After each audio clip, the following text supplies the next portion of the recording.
6, 7, 8, 9? How many hours of sleep will you get tonight?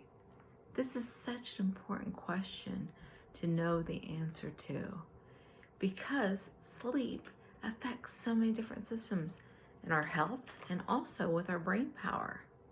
Hi, my name is Dr. Serena Bullard, and I'm trying to help bring different things to our world to help bring more happiness, as well as our ability to go through this life a little bit easier and to help facilitate more positive moments in our lives. Because we know when we're sleepy, we have less ability to think clearly.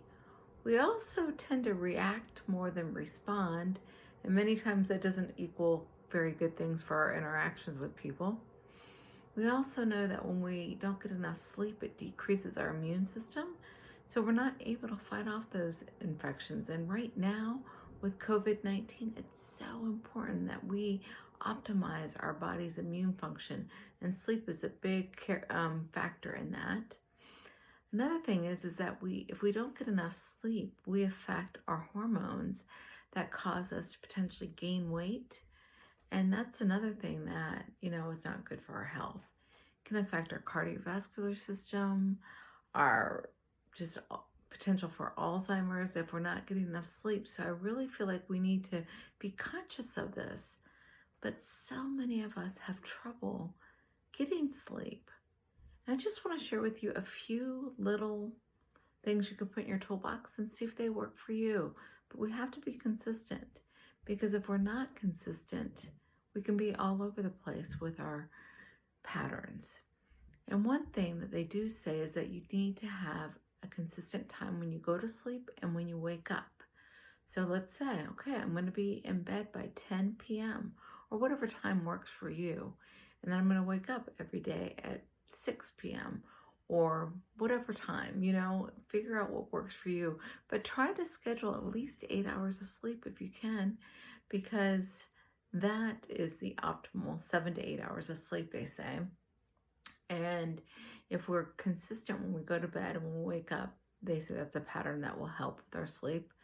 Another thing is that, let's say like an hour or 2 hours before we want to go to bed, let's dim our lights a little bit, because the light affects our body. And when we have the computer screen on or we're looking at our telephone screen, it emits this blue light, and this blue light affects our ability to create melatonin, and melatonin helps with our sleep. So let's try not to look at our screen at least 1 hour before we want to go to sleep.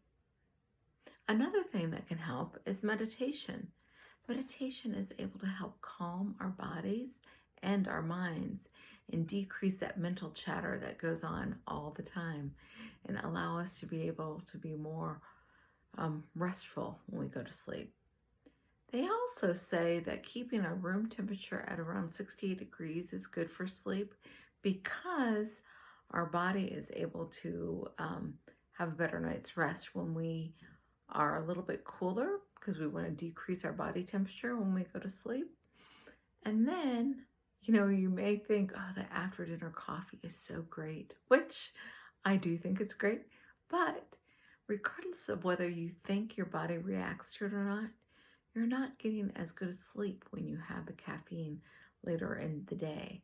So I encourage you to say no to your after dinner coffee and allow yourself to have a better night's rest.